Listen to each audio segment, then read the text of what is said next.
Isa sa buhay ko ang tunay na kahulugan ng resurreksyon sa pamamagitan ng patuloy na pagbangon sa hamon ng buhay na may matibay na pananalig sa puong may kapal. Sa bawat araw, mas pinipili kong maging mabuti at masaya hindi lamang sa sarili ko kundi para na rin sa iba. Mas puno ng pag-asa upang makapagbigay din ng liwanag at pag-asa sa iba. Salamat po.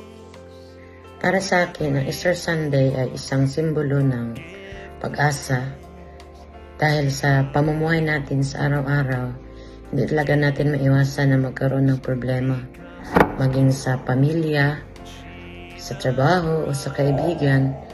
Pero dahil sa sa pagmamahal ng ating Panginoon, lahat ay kaya nating lampasan dahil siya ang nagbibigay sa atin ng inspirasyon sa pamumuhay natin sa araw-araw.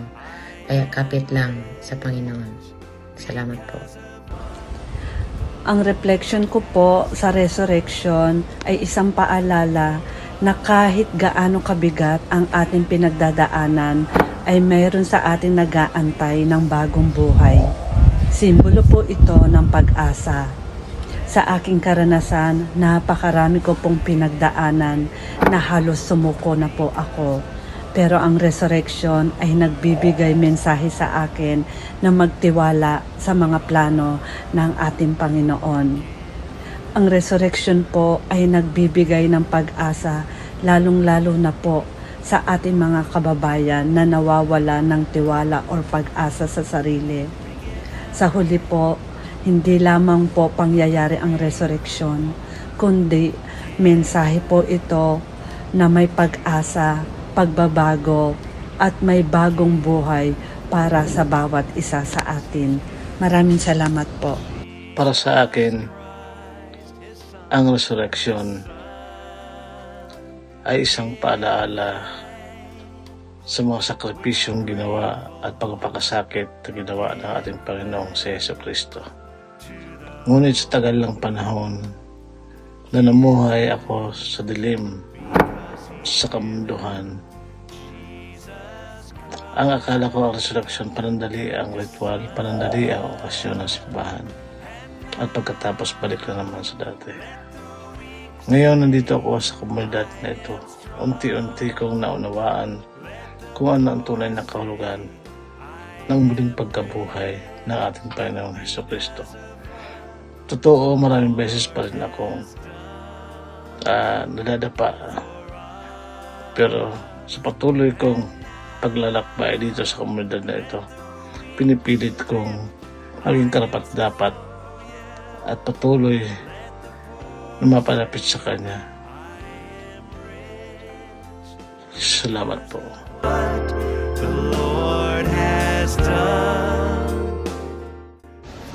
Good evening sa inyo lahat. Share ko lang ang Easter para sa akin. Sa old self ko, ang Easter para sa akin, parang wala lang. Nagsisimba lang ako. Pero wala lang. Kapag may bumabati na sa akin ng Happy Easter, nagre-reply back lang ako. Pero parang wala lang sa loob ko yun. Pero ngayon na naliwanagan ako sa mga turo ni Father Victor, as in hindi pwede akong hindi magsimba talagang magsisimba ako niyan. Maaga pa lang nasa simbahan ako at saka feel ko talaga yung moment na magsasalubong na si Mary at saka si Jesus. Napapayak pa nga ako sobrang touch na touch ako. Kaya ngayon kapag may bumati sa akin ng Happy Easter, as in magre-reply back ako ng Happy Easter with life talaga. Kasi doon sa loob ng puso ko ay feel ko, naniniwala ako na buhay talaga si Kristo. Yan lang po ang masashare ko kasi malilate na po ako. Okay, bye. Andito ako sa trabaho. So bye sa inyo lahat. God bless everyone. Dati, ang pananampalataya ko ay simple lamang. Nagsisimba ako at nagdarasal. Dati-dati, lagi ako may kaba, takot na nararamdaman kasi hindi ako pala simba.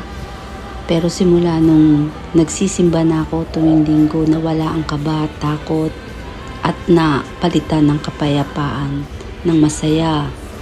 Kaya ang resurrection ko ay bumangon kasama ang ating Panginoon. Dahil alam ko na kapag kasama mo siya at nabubuhay ka, nakasama siya, ay punong-puno ng pag-asa, punong-puno ng tiwala, punong-puno ng liwanag. Kaya ngayon, yun ang aking resurrection, ang mamuhay na kasama ng ating Panginoon at manalangin sa araw-araw. Father Victor, happy 12 years sacerdotal anniversary. Nawa pagpalain ka at ingatan ka palagi ng ating Panginoon sa bawat misyon mo. Love you, Father Victor. Miss you. Sorry at hindi ako nakakaten sa MCW. Ingat po palagi. Bye!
I will come to you in the silence. I will lift you from all your fear. You will hear my voice. I claim you as my choice.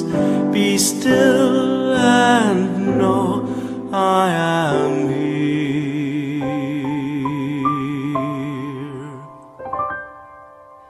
I am hope for all who are hopeless. I am eyes for all who long to see. In the shadows of the night, I will be your light. Come and rest in me.